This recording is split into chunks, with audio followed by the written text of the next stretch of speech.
Une fois qu'on aura bien identifié ce référentiel normatif, va enchaîner, selon nous, idéalement, une séquence d'analyse de risque qui va, dans un contexte CEM, on va s'appuyer sur ce référentiel normatif pour s'interroger sur l'ensemble des paramètres qui va constituer votre produit. De la mécanique, en passant par le type et les architectures des PCB que vous allez intégrer, les technologies, est-ce que je vais prendre un bus de communication qui doit être robuste ou j'ai pas trop de risques sur ce sujet-là, le type et la qualité, le niveau de blindage des câblages, des choses comme ça. Et puis, évidemment, le choix des composants critiques. Alors, à savoir que quand je dis composants critiques, c'est les composants qui font la fonctionnalité principale de votre produit.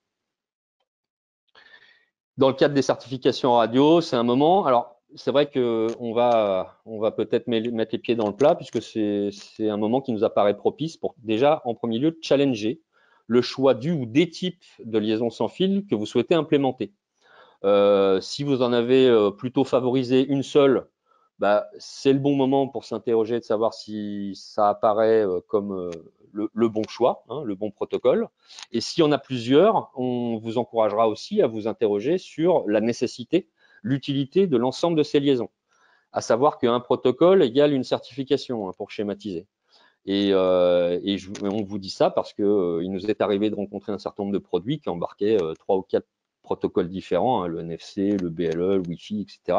Et qu'à la fin des fins, quand on s'interrogeait vraiment et qu'on constatait l'exploitation, l'utilisation, l'application, bon, il y avait peut-être un des protocoles qui nous apparaissait pas forcément particulièrement pertinent.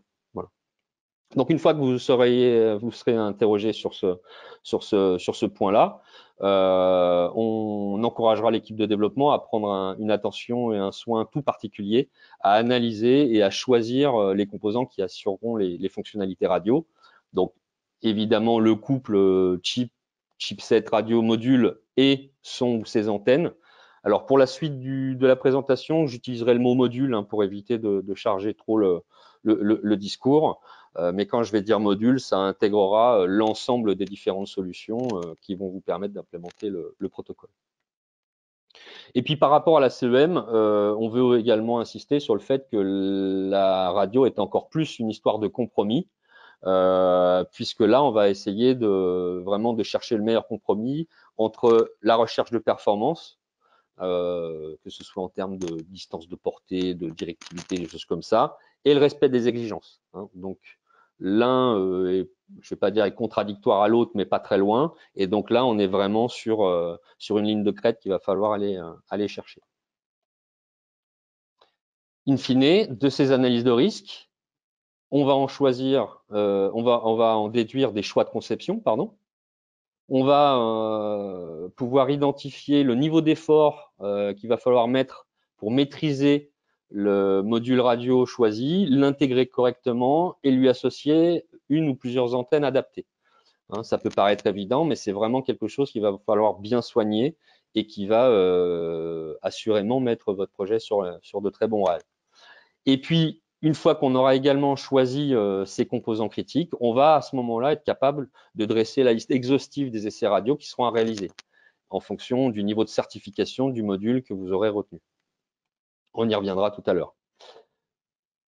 C'est encore une fois une évidence, mais on insiste sur le fait que ce choix des composants critiques sera vraiment dimensionnant pour la plupart des étapes de votre projet. Donc évidemment que les critères de prix et de délai, voire de pérennité d'approvisionnement, surtout en ce moment, seront importants. Mais attention de ne pas uniquement avoir ces critères en tête pour faire ces choix-là.